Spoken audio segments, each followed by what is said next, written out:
जय श्री राधा रानी सरकार की, जय श्री कृष्ण भगवान की, जय श्रीमद् भागवत महापुराण की, जय सदगुरुदेव श्री बंसी वाले महाराज की। श्रीमद् भागवत महापुराण के चौथे स्कंद के 10वें अध्याय की परम सुंदर कथा आज हम आपको सुनाने जा रहे हैं। भक्त राज ध्रुव की इस कथा को सुनकर आपको परम आनंद मिलेगा। तो कथा इस प्रकार है। मैत्रेय ऋषि आगे की कथा का वर्णन करते हुए विदुर जी से कहने लगे हैं। हे विदुर जी, देवताओं को इस प्रकार सांत्वना देकर श्री नारायण भगवान ने वो सुंदर स्वरूप धारण किया है जिसका ध्यान ध्रुव जी अपने मन में कर रहे थे। इसके बाद श्री नारायण भगवान गरुड़ पर आरूढ़ होकर ध्रुव के पास आए हैं। उस समय ध्रुव अपने नेत्र बंद करके श्री नारायण भगवान के ध्यान में ऐसे मग्न हैं कि उन्हें भगवान के आने का कुछ भी पता नहीं चला है। भगवान से प्रेम ऐसा हो कि मन केवल उन्हीं के चरणों में लग जाए, आसपास हो क्या रहा है ये पता भी नहीं चले। लोग कथा सत्संग में जाते हैं लेकिन मन कहीं और चला जाता है। इस तरह से कथा सुनेंगे तो भगवान की कृपा नहीं मिलेगी। कथा सुनते समय मन में एक ही भाव हो कि मुझे इस समय केवल कथा ही श्रवण करनी है, केवल कथा सुननी है, मन को इधर उधर नहीं जाने देना है। आज ध्रुव जी महाराज जी को पता नहीं चला कि श्री नारायण भगवान यहाँ आ गए हैं, उन्हें दर्शन देने आए हैं। आज ये सब देखकर श्री नारायण भगवान ने ध्रुव के अंतःकरण से अपना स्वरूप खींच लिया है। जब ध्रुव ने अपने हृदय में उस स्वरूप को नहीं देखा जिनका वो ध्यान कर रहे थे, तो उस समय घबराकर उन्होंने अपनी आंखें खोली हैं। आंखें खोलते ही ध्रुव जी ने देखा है कि जिन प्रभु का वह ध्यान कर रहे हैं वही साकार रूप में उनके सामने उपस्थित हैं। उस समय ध्रुव ने उन पर ब्रह्म परमेश्वर की परिक्रमा करके शरण वंदना की है और प्रेम भाव से भगवान की ओर ध्रुव जी महाराज देखने लगे हैं। ध्रुव जी की ऐसी दशा देखकर अंतर्यामी श्री नारायण भगवान ने ये जान लिया कि ध्रुव को इतना ज्ञान नहीं है जो वह मेरी स्तुति कर सके। ऐसा देखकर श्री नारायण भगवान ने कृपा करके ध्रुव के मुख से अपने शंख का स्पर्श कर दिया है। उस शंख का स्पर्श होते ही ध्रुव के हृदय में ज्ञान और बुद्धि का प्रकाश भर गया है। तब उन्हें संपूर्ण विद्याएं स्वयं ही प्राप्त हो गई। ध्रुव जी महाराज भगवान की स्तुति करते हैं। हे प्रभु, जब तक किसी प्राणी पर आपकी कृपा नहीं होती तब तक वह आपके दर्शन प्राप्त नहीं कर पाता है। ब्रह्मा आदि देवताओं में भी इतनी सामर्थ्य नहीं है जो वो आपके गुणों का वर्णन कर सके। आप तीनों लोकों की उत्पत्ति, स्थिति और विनाश करने वाले हैं। तत्पश्चात ध्रुव जी महाराज भगवान का गुणगान करते हैं। भगवान प्रसन्न हो जाते हैं। ध्रुव की इस विनती को सुनकर श्री नारायण भगवान कहने लगे हैं, हे ध्रुव, हम तुझसे बहुत प्रसन्न हैं, अतः तू वरदान मांग। यह सुनकर ध्रुव कहने लगा है कि हे भगवान, जब मुझे आपके चरणों का दर्शन प्राप्त हो गया फिर और मैं क्या मांगूं, और मांगने के लिए शेष रहा ही क्या है। मैं तो आपके चरणों की भक्ति चाहता हूँ। मुझे संसार के सुख नहीं चाहिए, मुझे केवल आपसे प्रेम करना है। आज ध्रुव जी महाराज जी की ऐसी प्रार्थना सुनकर अंतर्यामी श्री नारायण भगवान कहने लगे हैं, हे पुत्र, तूने राज्य सिंहासन के लिए तपस्या की थी, इसलिए तुझे हम राज्य सिंहासन देते हैं। अब तू हमारी आज्ञा मानकर अपने नगर को वापस चला जा। तू 36,000 वर्षों तक राज्य करेगा। जो रानी तुझे निकम्मा कहती थी उसका पुत्र उत्तम तेरी सेवा करेगा और तेरे पिता तुझे राजगद्दी पर बैठाकर तपस्या के लिए वन में चले जाएंगे। तेरे भाई उत्तम को शिकार खेलते समय कुबेर का एक दास यक्ष वन में मार डालेगा। उसकी चिंता में उत्तम की माता भी वन में जलकर मृत्यु को प्राप्त हो जाएगी। जब तू अपने शरीर का त्याग करेगा उस समय हम तुझे रहने के लिए ब्रह्मलोक से ऊंचे ध्रुव लोक में स्थान देंगे। वहां तुझे महाप्रलय के पश्चात मुक्ति की प्राप्ति होगी। हे ध्रुव, संसार में हमारे भक्तों से अधिक बढ़कर अन्य कोई नहीं हो सकता। हम अपने अपने सेवकों की संपूर्ण इच्छाओं को पूर्ण करते हैं। उसी समय देवताओं ने आकाश से पुष्प वर्षा करते हुए श्री नारायण भगवान जी की जय जयकार की है, ध्रुव जी की प्रशंसा की है। आज ध्रुव जी महाराज जी को वरदान देने के बाद श्री नारायण भगवान ब्रह्मा जी के पास ब्रह्म लोक में गए हैं। उस समय पवन पहले की तरह बहने लगी है और तीनों लोकों के जीव सुखी हुए हैं। ध्रुव जी महाराज जी भी अपने नगर की ओर चल दिए हैं। उसी समय देवऋषि नारद जी ने राजा उत्तानपाद से जाकर कहा है कि हे राजन, तुम्हारा पुत्र ध्रुव प्रभु के दर्शन करके वापिस आ रहा है। अब तुम्हें यहाँ बैठे रहना उचित नहीं है, अतः उसे आदर पूर्वक घर में ले आओ। नारद जी के ऐसे परम सुंदर वचनों को सुनकर आज राजा उत्तानपाद के हृदय में इतनी अधिक प्रसन्नता हुई है, उन्हें इतना आनंद मिला है कि जिसका वर्णन शेष, महेश और गणेश भी नहीं कर सकते हैं। आज मेरा पुत्र प्रभु के दर्शन करके वापिस आ रहा है। ऐसे वचन सुनकर आज राजा उत्तानपाद इतने आनंदित हुए हैं कि उनके आनंद का वर्णन नहीं किया जा सकता है। लेकिन आज उस समय उत्तानपाद जी महाराज जी ने क्या किया है? उत्तानपाद जी महाराज मन में प्रसन्न होकर ध्रुव जी को लेने के लिए चल दिए हैं।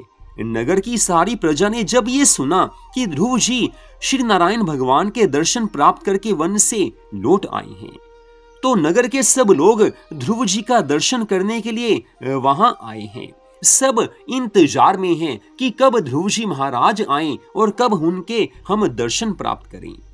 कुछ नगर निवासी रास्ते में ध्रुव जी का इंतजार करने लगे हैं और कुछ उनमें से ध्रुव जी के पास पहुंचकर उनकी जय जयकार कर रहे हैं।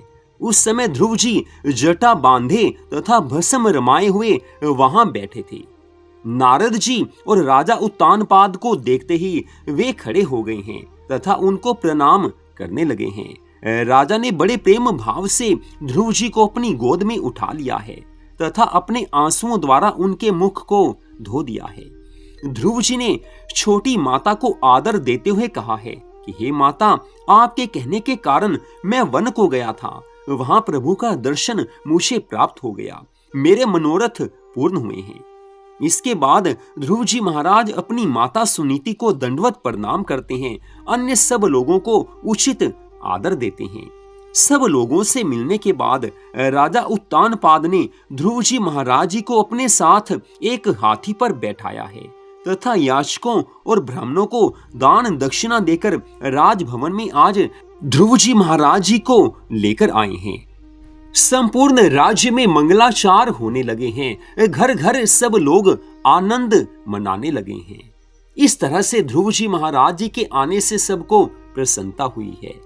कुछ समय बीत गया। तत्पश्चात एक दिन की बात है, राजा उत्तानपाद ने अपने मन में विचार किया है कि ध्रुव अब राज्य करने योग्य हो गया है और मेरी अवस्था अब यह है कि मुझे प्रभु का भजन करना उचित है। जीवन की कितनी श्वासें शेष हैं मुझे नहीं मालूम। अपने शेष जीवन को प्रभु के चरणों में लगाना ही चाहिए। मुझे भगवान का भजन करना उचित है, मुझे वन को जाना चाहिए। ऐसा निश्चय करके आज राजा ने ये बात अपने दरबार में सबको कही है। सब लोगों को ये बात अच्छी लगी है। सब प्रसन्न हैं कि ध्रुव जी महाराज अब राजा बनेंगे। तब एक दिन राजा उत्तानपाद ने शुभ मुहूर्त निकलवाकर ध्रुव जी को राज सिंहासन पर बैठा दिया है और स्वयं वन में तपस्या करने के लिए चले गए हैं। राज सिंहासन पर आसीन होने के बाद ध्रुव जी महाराज जी ने ऐसे नीति पूर्वक राज्य किया कि सारी प्रजा प्रसन्न हो गई है। उनके राज्य में शेर और बकरी एक ही घाट पर पानी पीते थे, इतना सब में प्रेम था। उनके राज्य में कोई भी मनुष्य दुखी और दरिद्री नहीं था। ध्रुव जी महाराज जी ने अपने भाई उत्तम को भी राज्य का अधिकार सौंप रखा था, इसलिए वह भी ध्रुव जी के आदेश अनुसार हर कार्य को बड़ी प्रसन्नता के साथ करता था और आठों प्रहर उन्हीं की सेवा में लगा रहता था। एक दिन की बात है, ध्रुव जी से आज्ञा प्राप्त करके शिकार हेतु उत्तम वन में गया है। वहां अपने घोड़े द्वारा एक मृग का पीछा करते हुए वह कुबेर के विहार स्थल पर चला गया। उत्तम के साथियों ने जब उस स्थान को मलमूत्र से गंदा कर दिया, उस समय कुबेर के सेवकों ने उत्तम से कहा कि तुम संसारिक व्यक्ति हो, अतः देवलोक में क्यों आए हो? क्या तुम नहीं जानते कि यह स्थान देवताओं के कोषाध्यक्ष श्री कुबेर जी का विहार करने का स्थान है? कुबेर के सेवकों द्वारा ऐसा कहा जाने पर राज्य के घमंड में मदोन्मत्त उत्तम ने अपने साथियों के साथ उनके प्रति काफी ज्यादा कटु वचनों का प्रयोग किया है, और कटु वचनों का घाव कभी भर नहीं सकता है। कुबेर के सेवकों में एक यक्ष बहुत वीर था। जब उसने उत्तम के मुख से कटु वचनों को सुना तो उसने आगे आकर उत्तम को मार दिया है। तत्पश्चात उत्तम के साथियों ने वहां से ध्रुव जी महाराज जी के पास आकर उन्हें उत्तम की मृत्यु का सब समाचार कह सुनाया है। अपने भाई का मरण सुनकर ध्रुव जी को अत्यंत क्रोध आया है। वो सेना सहित यक्षों से युद्ध करने के लिए चल पड़े हैं। उत्तम की माता भी अपने पुत्र की मृत्यु को सुनकर विलाप करती हुई वन में जाकर उसके मृतक शरीर को ढूंढने लगी है। तभी उस वन में अचानक आग लग गई और वहीं उसी में जलकर वो भस्म हुई है। इधर जब ध्रुव जी महाराज अपनी सेना लेकर यक्षों के निकट गए, उस समय 1,30,000 यक्ष भी अपने अपने आयुध लेकर ध्रुव जी से लड़ने के लिए सामने आए हैं। ये सब देखकर ध्रुव जी ने अपने सेनापतियों से कहा है कि तुम दूर रहकर सब कुछ देखो, हम अकेले ही इनसे लड़ेंगे। यह कहकर ध्रुव जी महाराज अपने रथ को यक्षों के सामने ले गए हैं।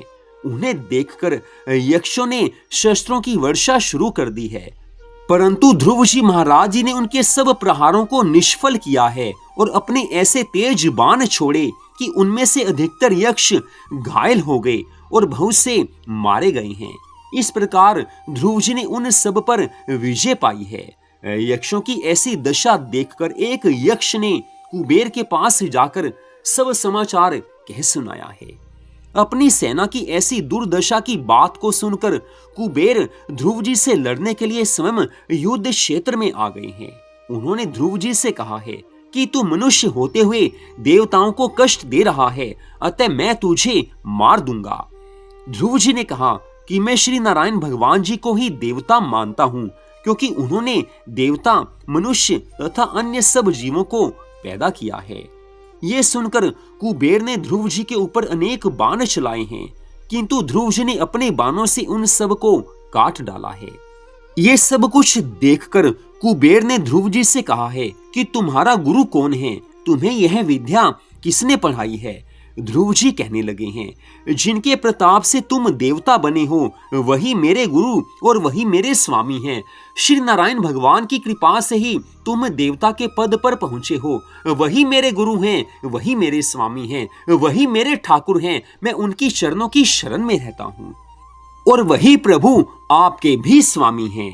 यह सुनकर कुबेर ने क्रोध में भरकर ध्रुव जी को मारने के हेतु नारायण अस्त्र उठा लिया है। उधर ध्रुव जी ने भी नारायण अस्त्र उठा लिया है। तभी ब्रह्मा जी ने अपने मन में आज विचार किया है कि नारायण अस्त्र चलने से संसार का बड़ा ही अहित होगा।